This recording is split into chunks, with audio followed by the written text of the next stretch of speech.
The claim by the followers of Muhammad for Jerusalem as their third holiest place is founded on the interpretation of the following verse.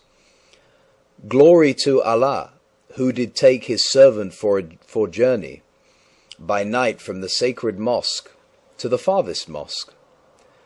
Are these interpretations true, factual, historical? The story of the night journey is copied, like most of the important stories of the Quran, from the traditions of the Jews regarding the ascent of Moses to the seven heavens and visiting paradise and hell. Muhammad in his Quran changed several items to suit the Arabian mind. Isra is the name of Surah 17, which is also called Bani Israel, the children of Israel. It is the alleged nocturnal journey from Mecca to the furthest mosque mentioned in chapter 17, verse 1. Glory to Allah, who did take his servant for journey, Asra, by night from the sacred mosque, Al-Masjid al-Haram, to the furthest mosque, Al-Masjid al-Aqsa.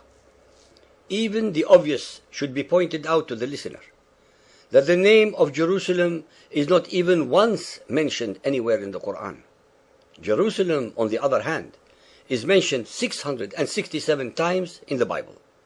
This alleged event is described in Bukhari Hadith 1.345, and it says, Gabriel took Muhammad by hand to the first heaven, where there is no mention of Jerusalem. Bukhari Hadith 5227 and 4.429. Gabriel and Buraq go to the first heaven. Again, there is no mention of Jerusalem. Bukhari Hadith 9.608. Gabriel took Muhammad by hand to the first heaven. Yet once more, there is no mention of Jerusalem. The explanation of this ayah or verse is found first and foremost in the only biography of Muhammad written by Muhammad ibn Ishaq in his book Sirat Rasulullah. He informs us with great honesty, on the authority of Muhammad's premier wife, Aisha, that his body never left her side and that he was only transported spiritually.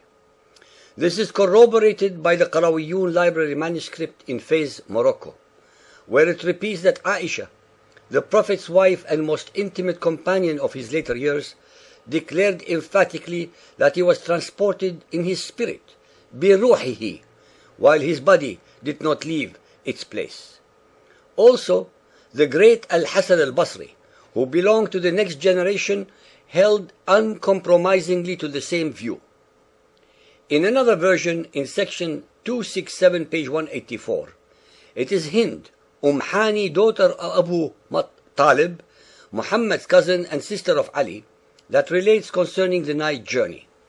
The apostle went on no night journey except while he was in my house. He slept that night in my house. He prayed the final night prayer, and he slept, and we slept there. A few traditions assert that this may have been a physical ascent, as affirmed by Bukhari Hadith 5.228, narrated by Ibn Abbas, which says, the sights which Allah Apostle was shown on the night journey, when he was taken to Bayt al-Maqdis, Jerusalem, were actual sights, not dreams. Whose version should one trust?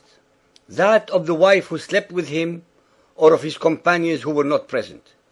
Neither the Quran, which did not allow for a single miracle to be performed, nor Muhammad ever declared that it was a miracle. The most damning and damaging evidence against this concocted story is the historical and incontrovertible fact that there was no masjid, mosque, or temple of Solomon in Jerusalem at the time of Muhammad, since this temple had already been destroyed by the Romans at least 580 years earlier.